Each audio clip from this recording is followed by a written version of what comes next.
જય માં ખોડિયાર ફાર્મ તરફથી તમને બધાને રામ રામ સીતારામ. જય માં ખોડિયાર, જય માં અમર.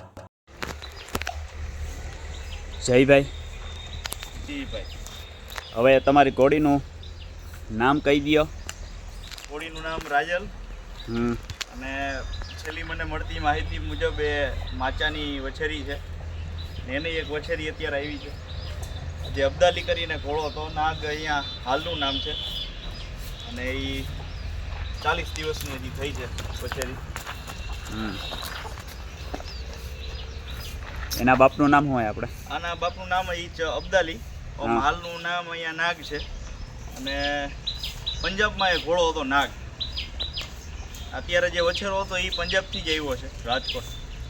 એટલે એની આ વછેરી છે. કેટલો ટાઈમ છે તમારી પાસે આ ઘોડી? આને અમે લોકડાઉન પહેલાં લાવ્યા હતા, કોરોના પહેલાં. ત્યારથી એટલે અંદાજિત 4-5 વર્ષ થયા હશે. 5 વર્ષ ગણો ને. હવે એક પ્રશ્ન એ જયભાઈ, હા, આ શોખ વિશે તમારું શું કહેવું હે?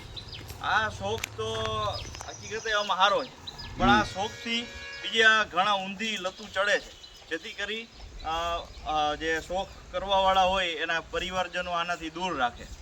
તો એવું ન થવું જોઈએ. તમે આ શોખને સારી રીતે કેળવો, સવારીમાં આગળ વધારો.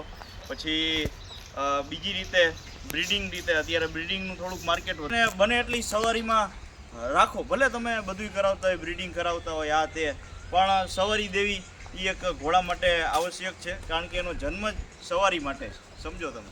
એટલા માટે થઈ આ શોખ જેટલી સવારી કરશો એટલો વધારે ચડતો જશે. અને આમાં ક્યારેય સવારીથી ઉણપ નથી આવતી, એ તો 100% વાસ્તવિકતા છે. પછી હવે માન લ્યો કે કોઈ નવો શોખ માટે હોય, હા, તેના માટે તમારા મત મુજબ અમુક કે વછેરી લેવાય, અમુક કે ઘોડી લેવાય. હા, એ શોખ એનો જીવતો રાખવા માટે એને શું કર? તમારા મતે હું અનુભવ પહેલાં જરૂરી છે.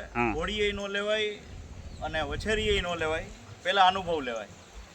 4-5 વર્ષ 7 વર્ષ તમે એમ થાય કે ભાઈ હવે આપણે પૂરેપૂરી ખાતરી સાથે આમાં કાંઈ આપણને વાંધો નહીં આવે, ત્યારે તમે કોઈ વછેરી લ્યો, કોઈ ઘોડી લ્યો. બહુ રહેવાતું ન હોય તો સારી શાન ઘોડી લેવાય, તોફાની નહીં, ન કરી તમારો શોખ મારી નાખે. અને જેમ હોય કે ધીરજ છે અને નાનપણથી વછેરાને આપણે ઉછેરી અને મોટો કરવો છે, તો તમારા જે ગુણ છે એ ઘોડો પૂરો કરે છે. તમારા બેયના સ્વભાવ એક થાય, એનો સ્વભાવ તમે જાણી શકો. તો એ રીતે તમે જોવા જાઓ તો વછેરી લ્યો તો વધારે સારું, કારણ કે તમને કંઈક શીખવા મળે. ધીરજ એક આ ઘોડાની અંદર ધીરજના બાટલા છે એ પી જાઓ, ત્યારે એક ઘોડો મોટો થઈ અને તમને સરસ કામ આપે છે. એટલે એના જેવું છે. વછેરું લેવા કરતાં, ઘોડી લેવા કરતાં અનુભવ લઈ. વાહ ભાઈ વાહ. હવે પછી આપણે હવે તો વાંધો જાય છે ને, અમુક લોકો માન લ્યો કે ઘોડી કાળી હોય, ઉમેદ હોય, એની માથે નુકરા ને આ રીતના બ્રીડિંગ કરે થાય છે. માલિકને પોતાના ઉપરની બધી આખી આ વાત છે કે એને કેવું બચ્ચું લેવું છે. ધારો કે આ મારી ઘોડી છે, આની અંદર કદાચ હું કાઠિયાવાડી ઘોડો પાડું તો એ મને રિઝલ્ટ નહીં આપે. આ મારી હુજ છે, એમ મારી પોતાની હુજ છે. બીજા કોઈની માન્યતા તો ઠીક, પણ આ મને પોતાને એવું લાગે છે. તો આને મારવાડી બ્રીડિંગ કરાવવું તો એ વધારે રિઝલ્ટ સરસ આપશે. અને 2 રિઝલ્ટ તમે જોવો છો. એક જોરાવર છે, ચંદાલક બાગ લાઈન, લાખાની લાઈન થાય, પોતે પણ માચોની છે એટલે એ આખી લાઈન થઈ. અને બીજું આ મજુકી લાઈન વછેરી. એટલે આ પર્પઝથી તમે બ્રીડિંગ કરાવો. આવા તો કોમ્બિનેશન ક્યારેય ન કરાય મારા મત મુજબ. કુમેત ઘોડી, નુકરો ઘોડો. અમુક આજે આવી રીતે તેલિયો કુમેત હોય તો, કાળી હોય તો એમ થાય કે સફેદ બચ્ચું જોઈ છે. હવે કલરનું મહત્ત્વ નથી, એના પગનું મહત્ત્વ છે. કેવું સરસ એ બ્રીડિંગ આપે છે એના ઉપરની આધાર છે. તો મને આ 2 બ્રીડિંગ પરથી ખબર પડી કે ઘોડી છે એના ઉપર પૂરેપૂરા પોઈન્ટ આપે છે. આને પટ્ટો છે, આને પટ્ટો છે, પાછલા 2 પગ વછેરાને, પાછલા 2 પગ વછેરાને, મોઢે પટ્ટો. તો એ એના ઉપર તો ખેંચી જ લેશે. હવે બાકી ઘોડીમાં કદાચ મને ડોક ઘટે, બીજી કોઈ વસ્તુ ઘટે, તો જે ઘટતું હોય એ તમારે ઘોડો બતાવવો જોઈએ. જે ઘોડો પૂર્ણતા આપતો હોય, ધારો કે હવે આ કાન તમને મિક્સ લાગે છે, તો હવે કાન સારો કોણ આપે, કયો ઘોડો આપે છે? તો આ ઘોડામાં મને સરસ કાન મળ્યો છે. એનું બંધારણ સ્ટ્રક્ચર પણ મળ્યું છે. બાકી શું હોય છે કે આ પગના ગાળા મુઠિયા થોડાક વધારે મોટા હોય તો એ પછી સવારીમાં તમને કામ ન આપે. અને હું બ્રીડિંગ મેં તમને કીધું એમ સવારી માટે જ વધારે કરું છું. એટલે તમારે પર્પઝ શેનો છે એના ઉપર તમારી સંપૂર્ણ આધાર રહે છે કે તમે કયા પર્પઝ માટે થઈને બ્રીડિંગ કરો છો. બાકી આવું તો ન જ કરવું જોઈએ. માકડાને એની ઉપર નુકરો બતાવો એ ક્યારેય તમને સારું રિઝલ્ટ આપી ન શકે એવું મારું માનવું છે. બાકી તો માલિકની ઈચ્છા, એની મરજી. બાકી તો હવે જયભાઈ પાસે આ જ ઘોડીનો એક વછેરો છે ગજાવર. હા, ના ના ના ભલે નહીં. હવે જયભાઈ પાસે જે ઘોડી છે એનો જ વછેરો છે, પોતા હોમ બ્રીડ જ છે. તો આ ગજાવર આનો શાયર છે જોરાવર. અને જોરાવરની તો તમને ખબર હશે, પંચકલ્યાણ ઘોડો પોરબંદરમાં ઘણા સમય માટે આવેલો છેલ્લે ત્યારે. બસ આવું છે, 3 વર્ષનો થયો છે હાલ. અને સવારી માટે જ મારે એને રાખવાની ગણતરી છે. પણ હવે ધીરે ધીરે શિયાળા પછી એનું બ્રીડિંગ પણ હું સ્ટાર્ટ કરીશ. સવારી પ્લસ બ્રીડિંગ એવી મને અત્યારે ઈચ્છા છે. બહુ સારો વસેરો છે જયભાઈ પાસે. એટલે જાતે ઉછેરો તમે ત્યારે મેં તમને કીધું ને કે ધીરજ જેટલી હોય તો આ જોવો છો કે 3 વર્ષ આપણે રાહ જોઈ.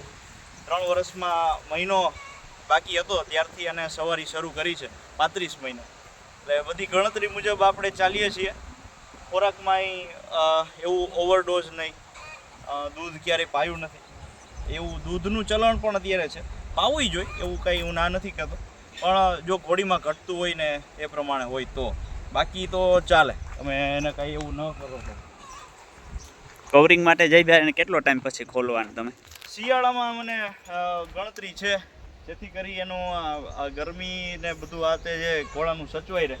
એટલે શિયાળા સંક્રાંતની પહેલાં અથવા તો દિવાળી પછી જો એ મને સરસ સવારી આપશે ત્યાર પછી હું એને બ્રીડિંગમાં હળવે ચાલુ કરીશ.